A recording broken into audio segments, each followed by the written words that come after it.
마케터의 관점으로 바라보셨을 때 흑백 요리사가 이렇게까지 성공한 이유 아시지 않을까 해서. 왜 성공했는지 보이기는 해요. 때문에 성했다라고 저는 그렇게. 대표님 안녕하세요. 대표님 혹시 흑백 요리사 보셨어요? 네, 봤습니다. 저도 이 프로그램 진짜 재밌게 봤거든요. 이게 한 번에 다 안 나온 걸로 알아요. 보면서 편 언제 나오나 몰아서 볼까 했는데 한국에서 만든 거 치고 정말 잘 만들었다 싶었어요. 해외 반응도 되게 좋더라고요. 네, 특히 유난히 좀 데이트를 친 것 같아요. 왜 이렇게 흑백 요리사가 큰 성공을 거뒀을까요? 저는 이제 그건 것 같아요. 요즘에는 컨텐츠가 날것의 컨텐츠가 되게 잘 통하거든요. 꾸밈이 없는 그런 날것의 컨텐츠여서 더 잘 통하지 않았나. 저는 일반인이라 그냥 재밌게 보고 말았는데 대표님은 아무래도 마케터이시다 보니까 마케터의 관점으로 바라보셨을 때 흑백 요리사가 이렇게까지 성공한 이유에 대해서 아시지 않을까 해서. 왜 성공했는지 보이기는 해요. 그럼 오늘 흑백 요리사에 대해서 한번 얘기해 보시죠. 대표님은 흑백 요리사 중에서 좋았던 점이 있으실까요? 아무래도 골목식당에서 많이 친숙해졌던 백종 대표님이 나와서 너무 좋았어요. 그리고 또 그에 걸맞는 미슐링 3스타 안성재 셰프님. 네, 그쵸. 좀 더 약간 프로페셔널한 느낌을 그분이 많이 채워준 것 같아요. 그렇게 딱 흑백 나누는 느낌이. 네네. 연출적으로 좀 괜찮으셨던 부분이 있으실까요? 아무래도 이제 요리라는 아이템이다 보니까 칼질 소리나 끓는 소리, 치대고 튀기고 약간 그런 부분들이 굉장히 흥미로웠던 것 같아요. 또 다른 게 있을까요?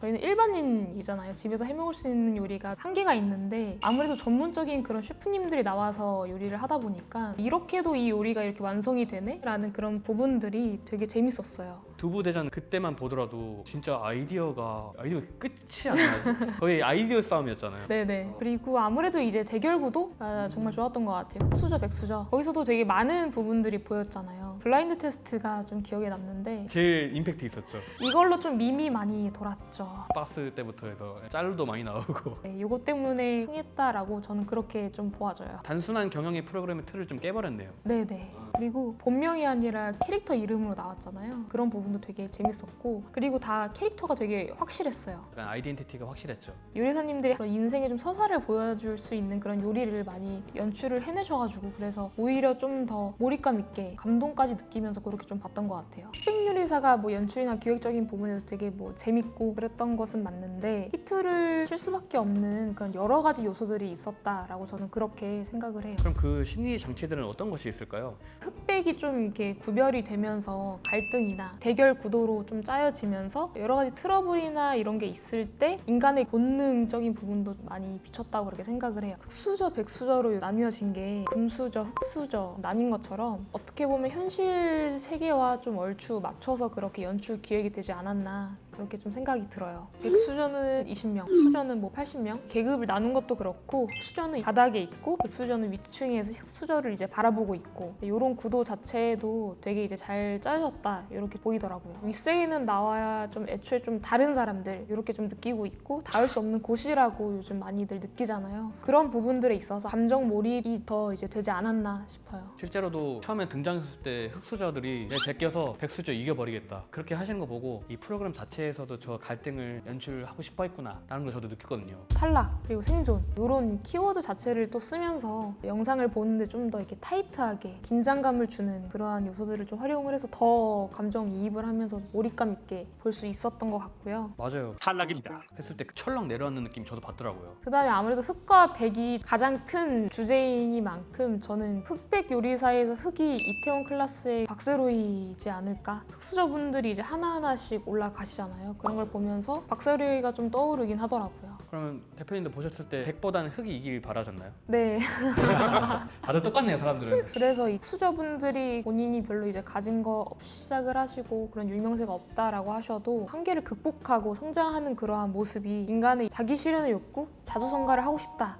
라는 그 욕구랑 좀 일맥상통하지 않나 싶어요. 요리라는 것이 직접 보고 맛을 봐야지 그런 부분이 충족이 되는 포인트가 있는데 흑백 요리사는 요리라는 주제로도 시청자들의 시각적 감각적 요구를 충족시켜줬다. 오감 만족처럼 모든 감각을 좀 충족을 시켜줬다. 그렇게 조금 보여지고요. 그다음에 정교하게 조리된 화려한 비주얼의 요리들을 보면서 나도 저거 한번 보고 싶다, 먹고 싶다 이런 좀 욕구를 불러일으켰던 것 같아요. 실제로도 흑백 요리사 끝나지도 않았는데 봤는데 KT 테이블 예약 수가 어마무시하게 늘었다고 하더라고요. 다들 가서 먹고 싶은 거죠. 저도요. 저도 먹고 싶어요. 그리고 아무래도 이제 대결 구도다 보니까 진짜 되게 치열했잖아요. 그리고 리더와 출연진 사이에 좀 어느 정도 트러블도 있었고 이것을 좀 이렇게 극복할 때 좀 느껴지는 그런 카타르시스, 정서적 쾌락 이런 부분을 녹여내서 보는데 더 재미가 있었던 것 같아요. 그리고 이제 각 요리사들의 서사를 알고 있기 때문에 합격을 했을 때 혹은 뭐 불합격을 했을 때 깊이 공감을 할 수 있었던 것 같아요. 흑백 요리사 말고도 다른 요리 프로그램 보신 적 있으세요? 저는 굉장히 많이 봤어요. 올리브라는 채널도 많이 봤고 냉장고를 부탁해 재밌었죠. 그리고 마스터 셰프 코리아 한식 대첩도, 한식 대첩도 당연히 봤고요. 골목식당. 네, 골목식당도 많이 봤고요. 그런 것들이 일반적인 요리 컨텐츠의 느낌이었으면 어떤 차이가 있었을까요? 리얼리티 프로그램 그리고 뭐 다큐멘터리 이런 형식이었다고 하면 흑백 요리사는 넷플릭스가 만들어서 그런지 뭔가 더 짜임새 있고 치열하고 되게 타이트하게 임팩트가 있다라고 느껴진 그런 프로그램이었던 것 같아요. 흑백이라는 스타일 자체가 굉장히 이제 독창적이었다. 기획력이 우수하다. 비슷한 마케팅이 활용된 사례가 어떤 것들이 있을까요? 다양한 심리학적 기법과 좀 연관이 되어 있다 이렇게 좀 생각이 들고 인간의 본능적인 감정과 욕구 그런 부분을 좀 자극하는 기법들이 좀 활용이 되었다라고 보아져요. 살리 증후군은 타인의 성공에 대한 질투나 열등감 그런 것을 이제 심리적으로 느끼는 현상을 뜻하는데 18세기 작곡가 살리에르가 모차르트의 그런 천재성을 보고 좀 열등감과 좀 질투를 느꼈다 이런 이야기에서 좀 유래가 된 키워드고요. 이 증후군은 특히 경쟁 구도에서 좀 자주 나타난다고 보고 있어요. 타인이 자신보다 좀 뛰어난 성과를 낼 때 그리고 뭐 특별한 재능을 보일 때 자신의 한계를 좀 인식하고 타인에 대한 질투심을 좀 강하게 느끼는 그런 상태. 그래서 이 심리 트리거는 흑백 요리사에서 요리사들의 그런 경쟁 구도 요럴 때 좀 명확하게 드러났다라고 좀 보아져요. 뛰어난 실력을 가진 동료들한테 질투나 열등감 그로 인해서 갈등까지 좀 많이 올라오더라고요. 그래서 시청자들이 봤을 때도 좀 쉽게 공감을 하고 인간적인 그런 부분이다 보니까 그걸 보면서 더 몰입할 수 있었다라고 그렇게 저는 보아져요. 후광 효과는 한 사람의 긍정적인 특성이 다른 영역에까지 긍정적인 평가를 확장시키는 심리적 현상인데요. 뛰어난 그런 요리 실력을 보이는 인물이 리더십이나 도덕성까지 뛰어날 것이라는 그런 이제 기대감을 조성을 하는 경우가 좀 보였고요. 시청자들이 특정 캐릭터에 대한 좀 강한 호감을 느끼고 그 인물의 서사나 이런 부분에서 더 감정적으로 몰입을 하게 만드는 그런 효과로 좀 발휘를 했다라고 좀 보아져요. 최윤석 셰프 같은 경우도 리더십 대단하다. 팀장의 그 품격을 보여줬던 좋은 예시인 것 같아요. 그리고 이제 많은 프랜차이즈 기업들이 대중에게 신뢰와 호감을 얻고 있는 또 하나의 그런 부분이 광고 모델을 누구로 선정할까가 굉장히 심도 깊이 고민을 한 다음에 모델을 선정을 하곤 하는데 프랜차이즈나 TV 광고를 보면 연예인들이 진짜 많이 나오잖아요. 맞아요. 메아커피 하면 이제 손흥민, 컴포즈 커피 뷔처럼 해당 연예인들의 이제 긍정적인 이미지가 브랜드에 좀 이렇게 전이가 되면서 호감도 신뢰도 높은 브랜드 이미지로 좀 자리매김을 하는 것 같아요.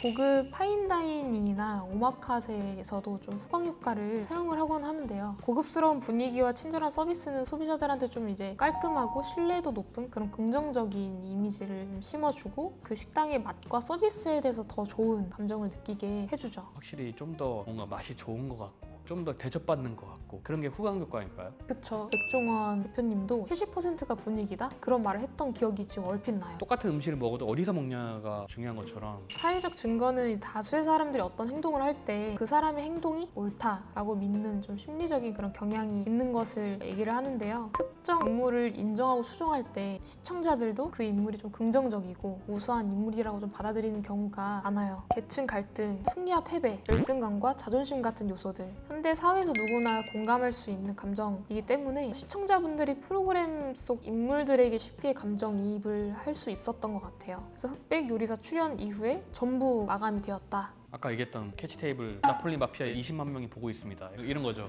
네, 그래서 흑백 요리사에 출연했다라는 이유만으로도 사회적 증거가 돼서 매출이 폭주를 한 거다. 그렇게 이제 보아지는 거죠. 넷플릭스에서 흑백 요리사를 홍보하기 위한 마케팅 어떻게 했는지 알려주실 수 있을까요? 일반적으로 이제 화려한 컬러의 콘텐츠와 대비되는 흑백 화면을 좀 강조를 하면서 다르다라는 그런 메시지를 좀 강하게 전달했다 이렇게 좀 보아지고요. 흑백이라는 비주얼적 요소를 통해서 대중의 호기심을 자극하는 효과를 가져왔다. 특히 흑백 화면 속에 강조된 음식의 그런 디테일한 부분들까지 다 보이기 때문에 마치 예술 작품 같았다. 이것이 이제 바로 넷플릭스에서 만들어낸 차별화이지 않을까? 그래서 넷플릭스는 이를 마케팅 메시지 삼아서 흑백 스타일의 고급스러움과 예술성을 이제 상징으로 좀 만들었고 대중의 호기심을 좀 자극하는 데 성공을 하지 않았나 싶어요. 그래서 컨텐츠를 소비하는 시청자들에게 고급스러운 경험을 제공을 한다는 점을 좀 부각을 시켰고, 단순히 이제 맛있게 보이는 음식이 아니라 요리 과정, 철학, 장인 정신 이런 부분까지 부각을 해서 좀 더 감각적이고 깊이 있는 컨텐츠로 이제 자리를 잡은 것 같습니다. 확실히 넷플릭스 컨텐츠가 자본에서 오는 게 정말 대단하다 느낀 게 뭐냐면은 홍보를 잘해요. 자체 유튜브 채널에서 쇼츠나 롱폼을 내보내는 것도 있지만 공개되는 컨텐츠를 마케팅으로 쓰더라고요. 오징어 게임 같은 경우에는 이번에 2 나오잖아요. 딱지를 돌아다니면서 막 뿌리고 있고 그런 거 보면은 진짜 마케팅을 잘하는 것 같아요. 맞아요, 진짜. 그리고 넷플릭스의 플랫폼 전략이 따로 있을까요? 넷플릭스의 추천 알고리즘이 요리, 예술, 감성 드라마에 관심을 보인 사용자들에게 추천을 좀 많이 해줬다라고 해요. 이전에 셰프 테이블이나 요리 관련 다큐멘터리를 시청했던 사용자들한테 작품이 먼저 노출이 되면서 조기에 시너지를 낼 수 있는 그런 팬층을 많이 확보하지 않았나? 너 요리 좋아하지? 내가 추천해줄게. 네, 맞아요. 그래서 글로벌 관객들 위해서 이 주요 언어로 자막과 더빙 이런 부분도 이제 다 제공을 했다라고 하고요. 아 맞아요. 흑백 요리사 일본어 버전 보셨어요 혹시 짤로? 아니요, 못 봤어요. 애니메이션 성우를 일본이 많이 하잖아요. 焼き鳥王と言いますコリアンタコスキングですここに来るような方じゃないのに 몰입도가 장난이 아니더라고요. 한편의 애니메이션 영화 보는 줄 알았어. 봐야겠네요.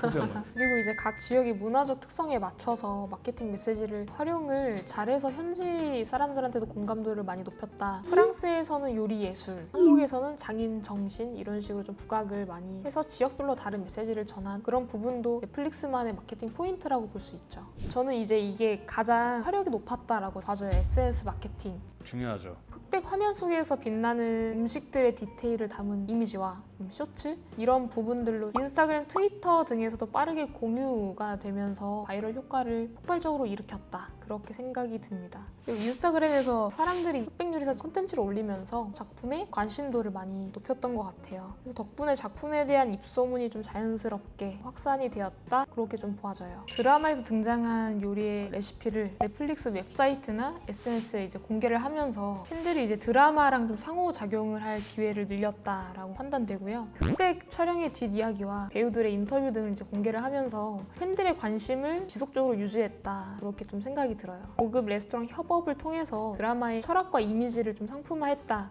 흑백 요리사는 경연이나 리얼리티 기반의 요리 프로그램이 아니라 서사와 좀 예술을 결합한 독특한 포지션을 지닌 프로그램이다. 그렇게 생각이 들고 요리에 관심이 없던 시청자들도 몰입감 있게 볼 수 있게끔 이게 이제 넷플릭스만의 그런 큰 강점이지 않을까 싶어요. 그럼 대표님이 이렇게 봤을 때 흑백 요리사는 이랬던 것 같다. 결론을 한번 말씀해 주실 수 있을까요? 흑백 요리사는 철저하게 기획된 프로그램이다. 마케팅도 잘했고 플랫폼 활용 잘 결합이 된 결과였다라고 그렇게 생각이 들어요. 넷플릭스는 글로벌 플랫폼과 소셜 미디어를 통해서 대중에게 강렬한 인상을 남겼다. 마케팅과 콘텐츠가 완벽하게 조화를 이뤄낸 사례라고 할 수 있습니다. 여러분은 이 드라마 어떻게 보셨나요? 여러분의 그런 생각이나 마케팅적인 그러한 부분들 댓글로 편하게 남겨주세요. 무해한 노수 채널 새롭게 시작했는데 많이 응원해주세요. 좋아요, 구독 부탁드립니다. 감사합니다.